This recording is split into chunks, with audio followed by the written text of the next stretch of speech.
All right, guys, HANY RAMBOD here with 2023 Mr. Olympia Derek Lunsford, and it's time for a Q&A. So, okay, question number one for both of us. Favorite, most effective way to build dense glutes and hamstrings? What do you think those are? Well, 3-hour leg days. No, I mean, I definitely think... He's talking about glutes and hams. Yeah. We're talking about most effective exercises. Yes. I would say definitely the belt squat has been a huge glute and hamstring builder for me. That, the adductors, also the hip thrust or glute bridge machine, doing Bulgarian split squats. I think Bulgarian split squats were super effective this year for me. Of course, when I'm doing back squat or front squat, it's going to hit a little bit of the hamstrings and glutes too, but mostly that's a quad exercise. But belt squat, Bulgarian split squats, lunges, the glute bridge or hip thrust, adductor machine, and even throwing in some leg press and stuff like that too. Yeah, I would agree with all of those. I think the only thing that is just super underrated is walking lunges. I think walking lunges helps quite a bit as well. And I think that you stepped that up this year and that helped. But glute bridges, Bulgarian split squats, even being able to do kickback once in a while can also help with just that mind-muscle connection. And obviously, abductor machine also works really, really well in changing the angle of the machine. So some machines are upright. Luckily, the one I have here, the Panada one, can lean back, so you can kind of hit a little bit of different angles. Not all machines do that, but you'll see some people will kind of sit really upright to be able to get a mind-muscle connection on the upper glute, and then they'll lean really, really far back, and then they'll be able to feel a little bit lower.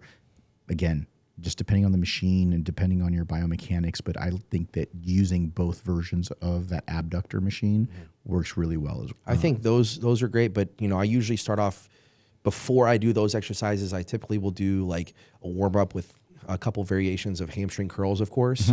I think maybe that was so obvious that I just kind of skipped that. Yeah, we didn't say hams much. We were kind of focusing on glutes, but yeah. Yeah, and then straight leg deadlifts. Which style do you like? Do you feel like the best mind muscle connection for you on hamstrings for straight leg deadlifts? Do you like to use the barbell or do you like to use dumbbell? I think they're both effective. I remember when we were out in California, you actually had me do different variations of the dumbbell where I would turn my feet different ways and also bring the dumbbells inside versus outside. So I think there's different ways you can hit the hamstrings when you do dumbbells versus if you do barbells, you can, I don't know, I usually do the barbell most of the time, but dumbbells you can kind of play around with. Yeah, just don't be a C-bum and do it with 500 pounds. Yeah. Yeah. No, I was doing 5-plate straight leg deadlifts and you called me, you said, not necessary. No. Tone it back here. No. So, but no, the straight leg deadlifts are super, super effective, but keeping good constant tension, slowing down the tempo, not going too heavy, keeping it in the hamstrings and glutes. But what was I going to say? I blanked. No, that's all good. Yeah. It's all good. Again, different variations of doing straight leg deadlifts. You can do it with rounded back. You can do it with arched back. You can do it with dumbbell variations. Those all work really different areas of that hamstring. So definitely use lots of different variations. Number 2, this is for me. How does number 24 feel compared to number 1 Olympia win as a coach? Oof. Well, it's a very, very different feeling because my first win was within the figure category way back when. And I believe that now the pressure is much, much higher in the open class, obviously. And I feel like there's also pressure for reoccurring. So this year, trying to bring in C-bum for the 5th one was also very difficult. But the pressure is much, much more different. And I feel like it's more satisfying now than it was early on. And there's always going to be some different key moments that I feel were really, really big top moments for me. And I feel that obviously 2009 Jay Cutler was a huge one for me because no one had ever lost and won again. And he had done that with an amazing look. So that was very, very, very, very proud of that. Obviously, Phil Heath's first one was very, very big as well. And I feel that now with the Hadi and Derek era, kind of like the Jay and Phil era, where they were going back and forth and they flip flopped. Again, very mixed emotions because you're very happy for one, but then you're sad for the other. But it's much more now raw for me because of the fact that everything's on social. There's so many people behind it. Back in the day when I first won my first couple of Olympia titles as a coach, it wasn't prevalent on social media, and so it was just kind of one of those things. Even when I had the USA winners and they started giving me that whole nickname, the Procreator, it was back when it was just all magazines, and so it's a very different era. But I feel a higher sense of responsibility now to speak out about excessive sups, super sups, and much more about trying to give as much information about training and nutrition and doing things the right way, because I do now. Where before I'd be like, well, everybody has their own way. No, there is a right and wrong way of doing things. And I feel like the people that are pushing high amounts of drugs and higher amounts of just stupid shit in general need to shut the fuck up because it's just hurting athletes. People are getting sick. People are, just absolutely. So there needs to be a gut check with that. And now I feel a higher sense of responsibility to be able to be that voice, because I feel a lot of other people just either sit on the fence or just don't care. And I do. I really, really, truly care about this industry, about bodybuilding. I mean, bodybuilding has not only provided, a great livelihood for myself, but also for all of my employees and everybody else that I work with as athletes. And I feel very responsible for helping as much as I possibly can. So it's a huge difference between my first couple of wins and number 23, 24 this last weekend. So I can tell you this too. You seemed much calmer this year, despite the pressure.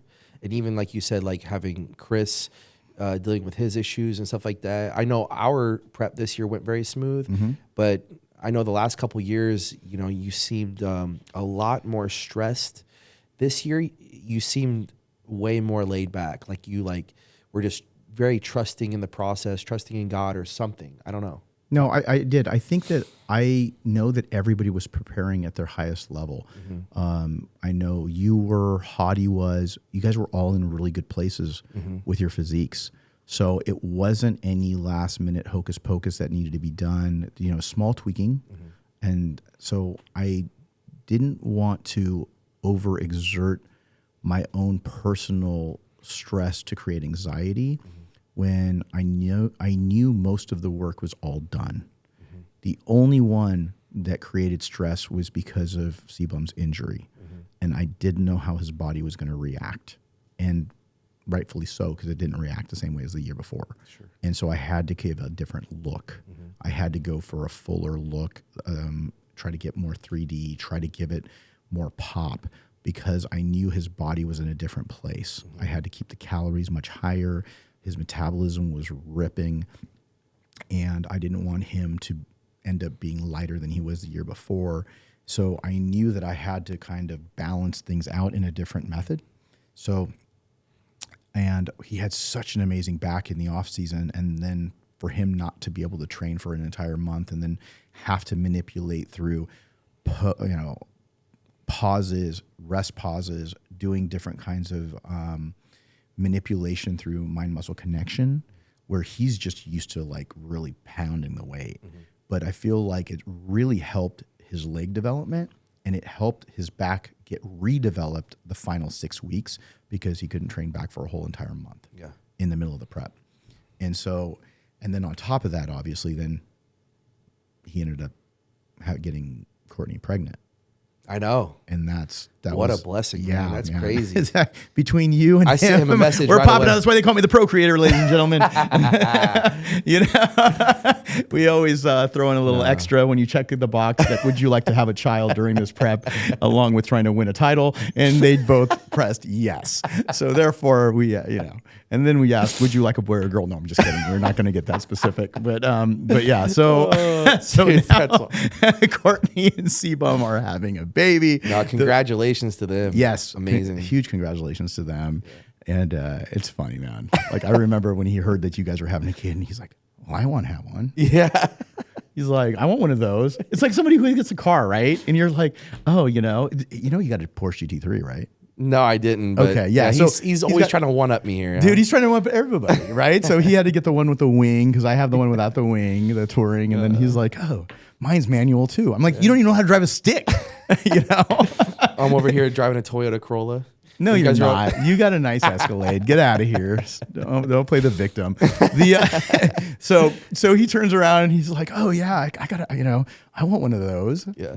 It's like, be careful what you wish for, brother. No, that's super awesome. I'm so happy for them. Yeah. It's That's I great. just still can't believe it. I'm like, all right, I got, all two these titles people, a year, 2 babies a year. two titles, 2 babies, and would you like fries with that? so that's it. And then Hottie had one a couple of years ago. I know, during right after Olympia, his wife gave birth to their, I believe, 3rd child. And so we don't have a lack of. We're not shooting blanks over here at the Procreator headquarters. Yeah. Project Procreation is going on. God. So, anyways, good. When's your baby due again? January 1st. So we within the next probably 6 weeks. That's right. Yeah, I have this feeling. I thought it was the 4th on my birthday. It might be. It might be. It might be. Never know. Could be a Christmas baby too. That's right. I'm getting excited, man. Especially when you guys gave me the little onesie. The onesie? I'm just like looking at this and I'm like, and it says Evogen on it. Yeah. And I'm just like, oh. Yeah. Yesterday we had a really cool little baby shower, but Jelson couldn't make it because of the fact that she's very pregnant. She's 7.5 months pregnant. Yeah. And so she's not traveling. So we did it via Zoom for her, and then we had Derek, and he got to open up the gifts and show her while it was live on Zoom. And we had some like Evogen onesies, and then we had everything else. And then I was trying to get you one, but they're like, we couldn't figure out how to get you a big enough one. He's gonna look like a polar bear, It is cool though, because you guys set me up with like matching outfits.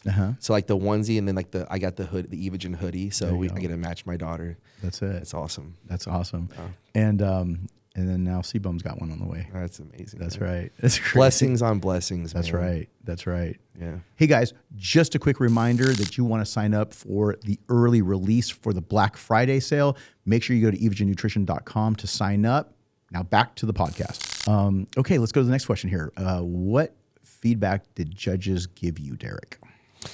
Well, we got a very simple question. A very simple answer to that is Tyler went online and gave the full breakdown. Right. Yeah. So to the entire contest, literally, of like why things went down the way they did. I mean, really, it was they were happy with the improvements that I made from last year to this year, and just to continue on doing what I'm doing. Every year I'm going to continue to improve and etch out this physique, get more detail, get harder. And every year, that muscle maturity is going to come through more and more and more. So really it's not, hey, you need to blow up your back more. It's more like, hey, you're doing a great job. You are Mr. Olympia. Keep doing what you're doing and just keep refining your physique. Yeah. So it's basically just refining your physique. And if I want to go into detail, obviously we want to try to make sure that as you continue to put on muscle tissue, is just refining that muscle tissue. So chest, shoulders, even your quads, all that new muscle, it just needs to get seasoned. Yeah, that's it. Okay, next question for both of us. Goals for your physique for the next Olympia. I think we kind of went over that just now. Is just to refine your physique even further, getting more detail, create more graininess, especially in the body parts. And just to give you guys a little lesson on what that looks like. When you look at Derek's physique, why is his glutes and hamstrings and back so much grainier than his front side? Well, the answer to that is because that muscle has been around for a long time. He's had those muscles for many more years than he's had his chest and he's had these quads. So therefore, that's why they get into shape much better than his front side, because of the muscle maturity that he has in those areas. So therefore, as the new muscle matures, like I was just saying, his chest, his shoulders, his quads, as that seasons, you're going to start seeing much more graininess, much more separation as he tends to hold that as he goes on to the next season. And it wasn't until just a couple years ago that I truly started connecting well with my chest and these certain body parts. I feel that I always connected really, really well with my back. ever since I started training in the gym before bodybuilding. So yeah, I mean, I connected really well with the back and hamstrings, glutes, legs, but for some reason I never really had great connection with my chest. So that's why mind muscle connection is so important, and articulating your training. And so really just the last couple years, I've been able to really find that mind muscle connection. And that's why it excites me to get in the gym and train and improve next year. Cause I know that, you know, what we've done these last 2-3 years, it's just going to continue on. So there you go. All right. Next question here. Thoughts on bagels and cereals during off season? Do you do bagels and cereals? I guess this is one of the questions that you got from your, again, these are from your Instagram. Yeah. So, a couple years ago, I would do a lot of bagels and cereal and stuff like that. I love cereal. Don't get me wrong. Like, what's your favorite cereal? Bro, I love them all. If I went down this, no, let me tell you. Spoken like a true fat kid. If I went down this cereal aisle, I would literally just like. Were you like Captain Crunch? Were you like Fruity Pebbles? All of it. Like, Fruity Pebbles, Cocoa Pebbles, Captain Crunch, Frosted Flakes, Fruit Loops, even Cheerios, brother. Just everything. Hey, heart healthy, you know. Heart healthy Cheerios. Whole grain, baby. No, I love it all, dude. Like, I really love cereal, but the thing is, Raisin Nut Bran. love it.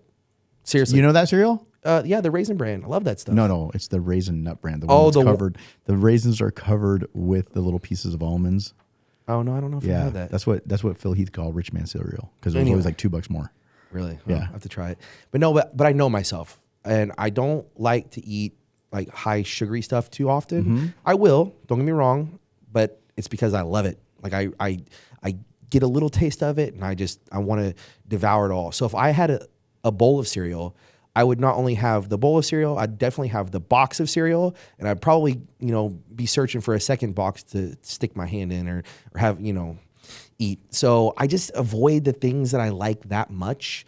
I just don't even have it, because I'm like, because you literally get ravenous. Yes. And you will not stop.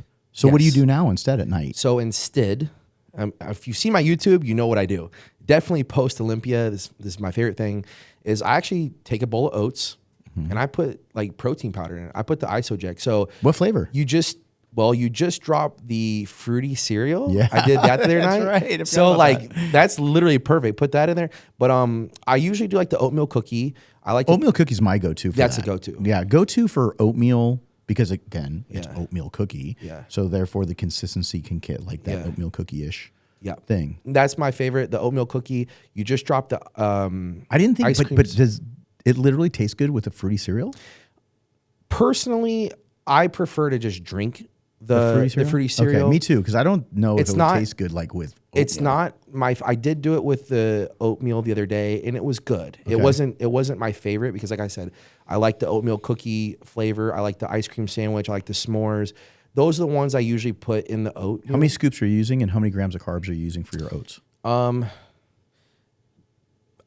Probably about 75 grams of carbs from the oats, and 50 to 75, and then I'll do 2 scoops of the protein powder. So 50 grams protein. So it's pretty flavorful when you put 2 scoops with that amount of oats. You putting a lot of water?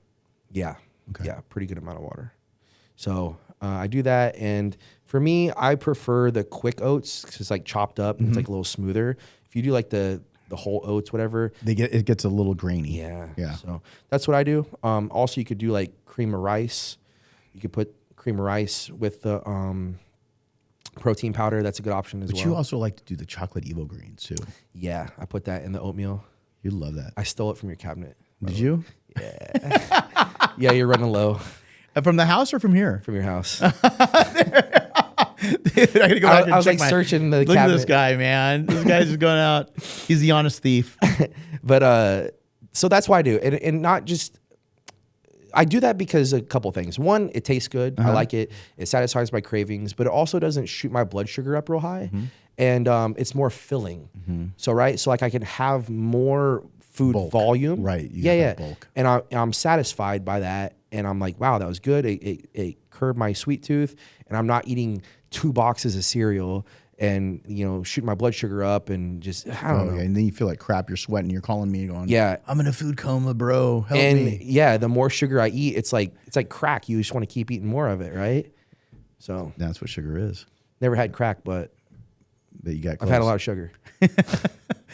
All right. Yeah, but you know what's crack right now for me? What was it? Is that ice cream sandwich. I thought you were going to say that extreme. That too, but the ice cream sandwich. Honestly, No, I right do that. now, Yeah. that's my favorite. Ice Me cream too. sandwich, I suggest, guys. Yeah. I mix it, had it this morning. I think you saw me mixing it.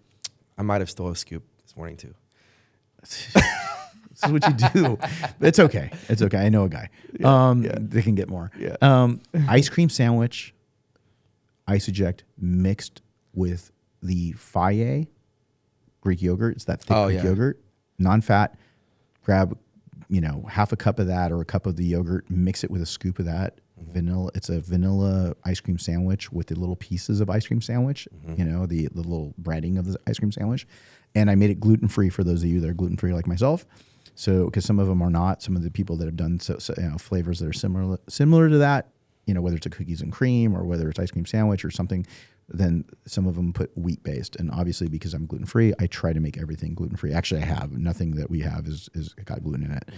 And but you mix that up, whip it up, and it comes out absolutely delicious. I'm going to try it with the that Ninja Creamy too, because to try to make ice cream out of that. So I'm going to tell Farron like, Miss Nas, let's do it. Yeah. Okay, next question here. Best time to consume creatine pre versus post. Okay, guys. So there is creatine in my pre-workout. Some of the brands out there took their creatine out because of the price fluctuations in creatine. They go up, they go down. A lot of them take it out. I still have creatine in mine, but the absorption levels are at their highest post-workout. So running that 5 to 10 grams post-workout is really important. But running a little bit pre, at least a couple of grams, 2.5 to 5 grams of creatine pre-workout is really good, but you get really good absorptions post-workout. And then obviously if you're running some kind of carb, super carb, glycoject, off season, I recommend that for all my athletes post-workout. So doing unflavored glycoject, creatine, and believe it or not, protein, all mixing those together. Where in the past, sometimes we'd say, hey, it could hinder absorption. Nowadays, a lot of this research shows that it doesn't. So carbohydrates, protein, as well as creatine kind of all mixed together. Post-workout is really, really good after exercise. So, Perfect. Yeah, I think we got that. Anything you want to add? No. That's it. Good. Derek, what is your most challenging exercise? First one that comes to mind, the most humbling exercise for me is those stinking dumbbell neutral presses. You know what I'm talking about? Yeah, I know exactly what Gosh, you're talking about. Dang it, dude. Like I can do regular incline dumbbell press just fine, but somehow turning it in like this is the most humbling exercise that I've been doing so far. Do you feel that it has to do with your triceps, or do you feel like it has to do with just the way your chest is pressing with that slight change in your wrist? I think it's a little bit of both. I definitely think that my triceps need to improve on the strength. I agree with you on that. But I also think that I just have a little bit of a tough time rotating my elbows in. Okay. Too. So, which is kind of like we talked about, like my supination of my bicep. Of your left wrist more than your right too. Yeah. So I think it's just a combination of both. And it's improving tremendously. But that's one exercise that has always been super humbling for me. It's effective, definitely effective on my chest, but it's the one exercise that we even talked about right before the Olympia. I said, this is one exercise that I'm going to hone in on this off season and I want to get better at it. And I think as you get stronger at that, you're going to see a big difference in not just your chest, but also in your triceps. Yeah. So it's going to be really cool to be able to watch that journey of, okay, this is what he was doing when he was pressing this amount of weight. And now as he's increased his weight by 30, 40%, how is that physique changing? Right. So that's going to be really cool. Right. Let's see here. Derek, did you honestly expect to win? I believed that I could win. Yes. Like I had set my sights on it all year. I said I was on a mission to be Mr. Olympia and make history this year. So yeah, I expected going in there that I had a great shot at coming away with the title. And I don't think anybody should not feel that way that's competing in Olympia. I think we should all have that mentality that we're coming there to win, and we should all believe in ourselves through and through that we can be Mr. Olympia. And so, yeah, I mean, coming off second place last year with it being a very close competition, I knew I was coming back with a lot of improvements, and I believe that I could be Mr. Olympia this year. Yes. All right, great answer. Let's see here. How do you stand strong in your faith even on the most difficult days? I think we talked a little bit about that, but if you want to elaborate. Well, actually, right now in my life, it's kind of the opposite. So maybe a few years ago, when I was going through a very serious depression, I was so depressed that like it was as bad as it could get. I mean, I didn't want to be here anymore. What year was this? 2020. Wow. I mean, legitimately, I did not want to be walking the planet anymore. I was a God-fearing man, but I didn't have a relationship with God that I have now. And in that time, he was humbling me. He was allowing me to go through things that I needed to go through, but he knew I could handle them. But he always had, like, he always had a hold of me. You know, that's what I believe. I believe God always had a hold of me, and he had a purpose for me, and he was never going to allow me to go through anything I couldn't handle. But I was very depressed to the point where I was like, I just don't want to be here. So I thought to myself, well, if I'm going to be here, all right, God, like, show me the way. Like, I'm going to be all yours. I'm just going to give my life to you, and whatever, I'm going to stop trying. Like, basically, I'm throwing in the towel. I'm tired of trying to fight this fight on my own. I'm going to let you take over, and that's it. And so he started showing me the way. You know, doors started opening up. I met you, and just a lot of different things started happening that, you know, God was just at work in my life. So at that time, it was very difficult for me to have strong faith in the Lord. I was trying too hard to do things on my own.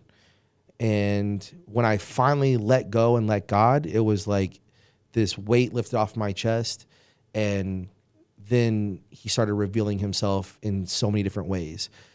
So at the time, yeah, it was difficult. Like, the question was, how do you stand strong in your faith even in the most difficult times? Back then, my faith wasn't nearly as strong. So when I was going through difficult times, I was just trying to take the reins of my own life. So yeah, I mean, it was difficult then. But now fast forward to today. That's why I said it's a little opposite today. Today, when I'm going through difficult times, it's easier for me to lean on God. I have a stronger faith and a more of a relationship with God, to where when I'm going through a grind, going through a challenge, when it's difficult, I actually lean into God more. So that's why I become appreciative of the grind, the struggles, the challenges, versus when I'm on the mountaintop and things are going really, really well. Actually, that's been the most challenging for me at times, because it's like, oh, well, good things are happening. So I want to maximize this opportunity, or like, you know, that's when I start to like try to take the reins myself, and I start to get a little stressed out because I'm trying to take on too much stuff of my own, instead of going, oh God, like, you're the one in control, and you're going to lead me down whichever path that you want me to go down. So that's why I say there's as many challenges when you're on the mountaintop as when you're in the valley, right? So if you're going through struggles and stuff, there's challenges to that. Whereas if you're on the mountaintop, things are going well, there's challenges there as well in many different aspects. But keeping a good relationship with God, staying in prayer, reading the Bible, and, just surrounding yourself with other good Christian people is super important to keep you on that straight and narrow path, to where if you start to go into a valley, you can lean into God. Or if things are going well, you don't get ahead of yourself and think that, okay, you earned it, you did it yourself. No, it was God that blessed you. You may have put in work, and you may have, answered to his calling, but really it's he who blessed you. It wasn't you that earned it. Again, you may have done work, but it was him that blessed you. So constantly, I'm always trying to check myself and lean into God in all circumstances. So really, I don't know how to round off this question. How do you stand strong in your faith, even in the most difficult days? Just knowing that he's in control, knowing that ultimately, he has the best plan for each and every one of us. And then when you really believe that and you really have true faith in that, it becomes a little easier to lean on him. Awesome, man.